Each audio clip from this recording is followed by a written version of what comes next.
दोस्तों नमस्कार। आज के इस शो में हम आपको एक कांस्टेबल के रहस्यमयी मौत की कहानी सुनाएंगे। कांस्टेबल की मौत कैसे हुई, कांस्टेबल की मौत में उसकी पत्नी का हाथ था या फिर किसी और का, ये पूरी कहानी हम आज आपको सुनाएंगे। दरअसल ये केस 5 साल पुराना है। राजस्थान के बूंदी के बिबनवा रोड पर रहने वाले अभिषेक शर्मा बूंदी पुलिस लाइन में कांस्टेबल पद पर तैनात थे। उन्होंने कमांडो की ट्रेनिंग भी ली थी। साल 2019 के अगस्त के आखिरी सप्ताह में अभिषेक घर आए हुए थे। 28 अगस्त 2019 की शाम अभिषेक दोबारा ड्यूटी ज्वाइन करने के लिए घर से पुलिस लाइन रवाना हुए।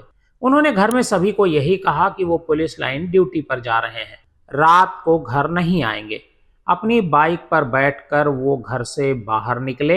इसके बाद अभिषेक की कहीं कोई खबर नहीं मिली, क्योंकि अभिषेक पुलिस लाइन तो पहुंचे ही नहीं थे। इसके बाद राजस्थान पुलिस ने कमांडो जवान की तलाश शुरू की। पुलिस ने जब पड़ताल की, घर वालों से पूछताछ की, तो बेहद चौंकाने वाले तथ्य प्रकाश में आए। अब तक अभिषेक शर्मा को गायब हुए पूरे 2 दिन बीत चुके थे। उनका कोई अता पता नहीं था। अभिषेक का मोबाइल भी बंद था। घर वालों ने पुलिस लाइन में अभिषेक के एक साथी को कॉल लगाया और उससे पूछा, तो उधर से जो जवाब मिला उस सुनकर घर वालों के होश उड़ गए। दरअसल उस रात अभिषेक ड्यूटी करने पुलिस लाइन में पहुंचा ही नहीं था। वो तो पुलिस लाइन से भी गायब चल रहा था।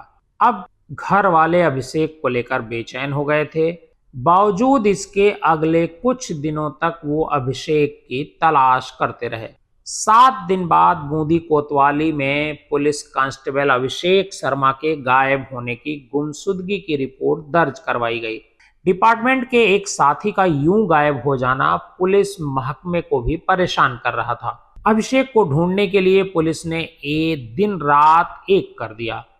इन्वेस्टिगेशन में पता चला कि अभिषेक उस रात पुलिस लाइन तो नहीं पहुंचा, लेकिन उसका मोबाइल देर रात में 12:30 बजे तक एक्टिव था। उसके बाद स्विच ऑफ हो गया था और दोबारा ऑन नहीं हुआ।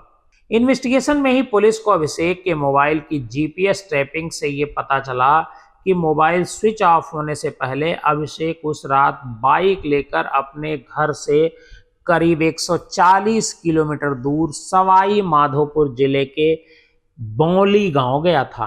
रात में 12:30 बजे उसका मोबाइल स्विच ऑफ होने से पहले लास्ट लोकेशन भी इसी गांव के एक पुराने और वीरान विजयगढ़ किले की थी।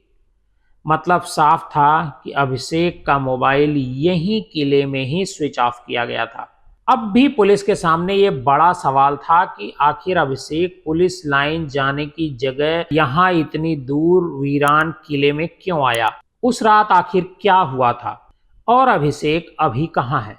पुलिस अभी जांच कर रही थी, तभी ये उसे पता चला कि उस रात जिस गांव में बाइक लेकर गया था, वहीं पास के गांव जरवाड़ा में उसकी ससुराल है। हालांकि उन दिनों उसकी पत्नी दिव्या के साथ अनबन चल रही थी। दोनों में कोर्ट में तलाक को लेकर एप्लीकेशन भी लगाई थी। दिव्या भी ससुराल छोड़कर अपने मायके के गांव में ही रह रही थी। यह जानकारी मिलते ही पुलिस को अंदेशा हुआ कि घरेलू कलह के चलते अभिषेक के साथ कहीं कोई अनहोनी तो नहीं हो गई। पुलिस का शक उसकी पत्नी दिव्या पर गहराता गया। हालांकि अभिषेक के मोबाइल की आखिरी लोकेशन उसके ससुराल में आने भर से दिव्या को आरोपी नहीं मान सकता था।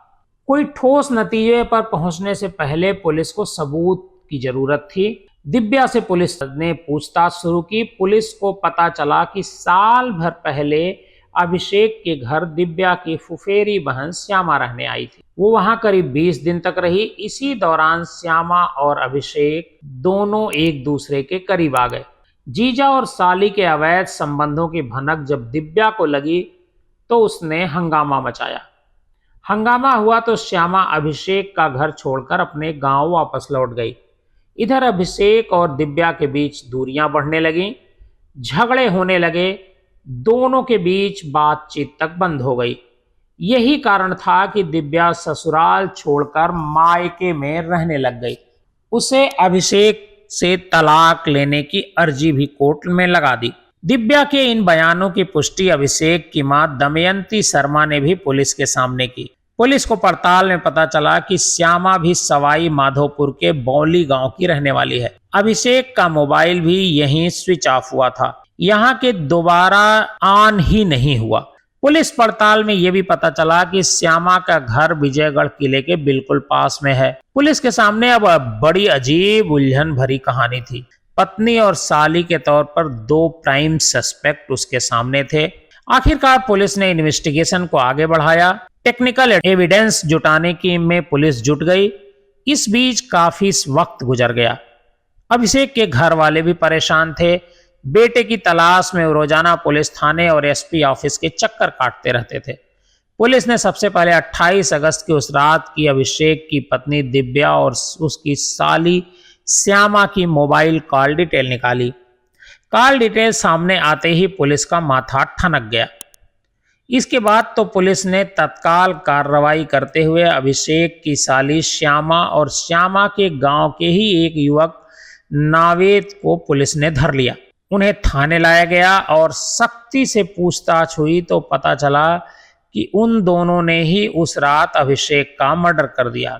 अब बड़ा सवाल ये था कि आखिर श्यामा और नावेद ने मिलकर अभिषेक को क्यों मारा? नावेद कौन था? उसकी अभिषेक से क्या दुश्मनी थी? अभिषेक उस रात विजयगढ़ किले में क्यों गया था?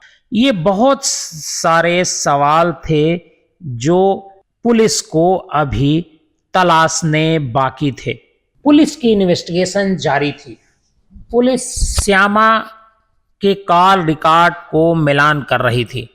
श्यामा के कॉल रिकॉर्ड में पुलिस को हैरान करने वाली एक जानकारी सामने आई। श्यामा अपने मोबाइल से अभिषेक से ही नहीं बल्कि एक और शख्स के साथ काफी लंबी बातें किया करती थी। 28 अगस्त को अभिषेक से बात करने के बाद श्यामा ने इसी शख्स से मोबाइल पर लंबी बात की थी। पुलिस इन्वेस्टिगेशन में अब इस नंबर के मालिक का पता लगना जरूरी था।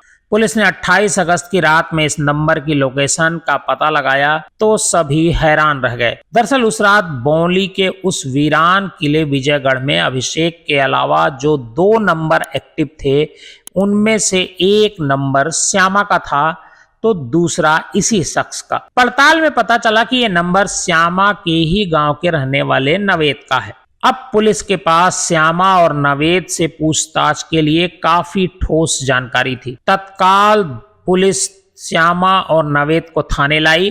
पहले दोनों से अलग अलग पूछताछ की गई। उन्होंने अभिषेक के बारे में कोई जानकारी होने से मना कर दिया।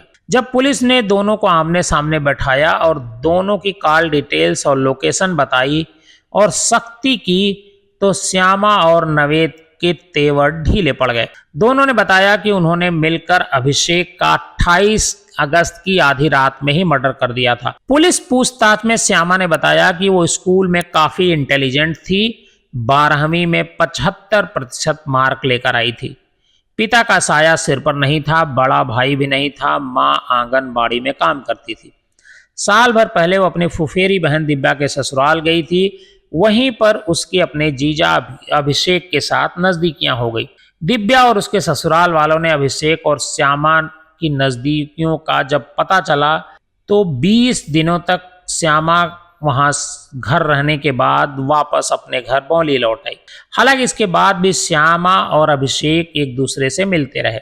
श्यामा के अपने गांव में रहने वाले नावेद रंगरेज नाम के युवक से भी नजदीकी थी। वो उसके साथ शादी करना चाहती थी। वहीं अभिषेक श्यामा से 10 साल बड़ा था। वो उसे लेकर सीरियस भी नहीं था। श्यामा के कारण अभिषेक और दिव्या के तलाक की नौबत आ गई थी। अभिषेक श्यामा पर लगातार दबाव बना रहा था। धमकियों और हाथ उठाने तक मामला पहुंच चुका था। ऐसे में श्यामा अभिषेक से पीछा छुड़ाना चाहती थी। उसने अपनी आप बीती नवेद को बताई। इसके बाद दोनों ने मिलकर अभिषेक के मर्डर का शातिर प्लान बना लिया। प्लान के मुताबिक ही 28 अगस्त 2019 को श्यामा ने अपने जीजा कांस्टेबल अभिषेक को कॉल लगाई और मिलने के लिए गांव बुलाया। पत्नी के घर से जाने के बाद अभिषेक को भी श्यामा से मिलने का इंतजार रहा करता था। श्यामा का फोन आते ही वो तुरंत ही बाइक लेकर घर पर झूठ बोलकर रवाना हो गया। बौली पहुंचने के बाद श्यामा और अभिषेक ने उस रात एक साथ ही खाना खाया। इसके बाद बातों में दोनों ने गांव की पहाड़ी पर विजयगढ़ किले में घूमने जाने का प्लान बना लिया। इसके बाद वो बाइक पर बैठाकर विजयगढ़ किले पहुंच गए। किले के अंदर पहले से ही विनोद लोहे की राड लेकर छिपा हुआ था। अभिषेक और श्यामा के अंदर पहुंचने के काफी देर बाद नवेद ने पीछे से अभिषेक के सिर पर जोरदार वार किया। इस वार में अभिषेक ढेर हो गया। इसके बाद नवेद और श्यामा ने मिलकर कुल्हाड़ी और सरिये से अभिषेक के सिर में एक के बाद एक कई वार किए। जब उन्हें तसल्ली हो गई कि अब अभिषेक मर चुका है तो उन्होंने वार करना बंद कर दिया। नवेद ने पुलिस को बताया कि कमांडो ट्रेनिंग कर चुका अभिषेक लंबा और मजबूत कदकाठी वाला था। इसी वजह से सरिया हाथ में होने के बावजूद नवेद काफी घबरा गया था। सिपाही होने के नाते अभिषेक खंडहर में काफी सतर्क था और संदेह में बार बार इधर उधर झांकता भी रहता था। यही वजह थी कि काफी देर तक नवेद उस पर वार करने की हिम्मत नहीं जुटा पाया। उसे डर था कि अगर वो खाली हाथ जाता तो अकेला अभिषेक उन दोनों से निपटने के लिए काफी था। आखिर में मौका पाकर उसने अभिषेक के सिर पर पीछे से वार कर दिया। श्यामा और नवेद ने पुलिस को बताया कि इसके बाद दोनों ने मिलकर अभिषेक के कपड़े उतारे और उन्हें जंगल में फेंक दिया। अभिषेक का मोबाइल स्विच ऑफ कर दिया। इसके बाद वहीं विजयगढ़ के सुनसान किले में फावड़े से गड्ढा खोदकर इसी गड्ढे में अभिषेक की लाश को दफन कर दिया। इसके बाद दोनों वापस अपने घर लौट गए। अभिषेक के मर्डर की खौफनाक कहानी जानने के बाद पुलिस श्यामा और नवेद को लेकर विजयगढ़ किले के पहुंची। दोनों की निशानदेही पर गड्ढा खोदा गया। मर्डर को 4 महीने से ज्यादा बीत चुका था। यहां पुलिस को मानव कंकाल ही मिल पाया। वहीं हत्या में इस्तेमाल लोहे का सरिया, कुल्हाड़ी और फावड़ा नवेद के घर से बरामद किया गया। डीएनए जांच में यह प्रूव हो गया कि किले से निकला मानव कंकाल अभिषेक शर्मा का ही था। पुलिस ने दोनों को जेल भेज दिया। 2020 में अभिषेक की बहन शीतल शर्मा ने मीडिया को बताया कि वह कभी सोच नहीं सकती थी कि उसका भाई ऐसे षड्यंत्र में भी फंस सकता है। श्यामा ने पहले तो उसका घर उजाड़ा और बाद में उसको ही मौत के घाट उतार दिया। 28 अगस्त को भाई जब शाम को 7 बजे घर से निकला था तो मुझसे कह कर गया था कि खाना मत बनाना, मैं कल आऊंगा। रात 11 बजे से उसका मोबाइल स्विच ऑफ हो गया था। 12 मार्च 2020 को पुलिस ने श्यामा और नवेद के खिलाफ चार्जशीट पेश की कोर्ट में और उसके बाद से ये मामला अंडर ट्रायल में चल रहा है। आपको हमारी आज की ये कहानी कैसी लगी हमें कमेंट बॉक्स में जाकर जरूर बताइएगा।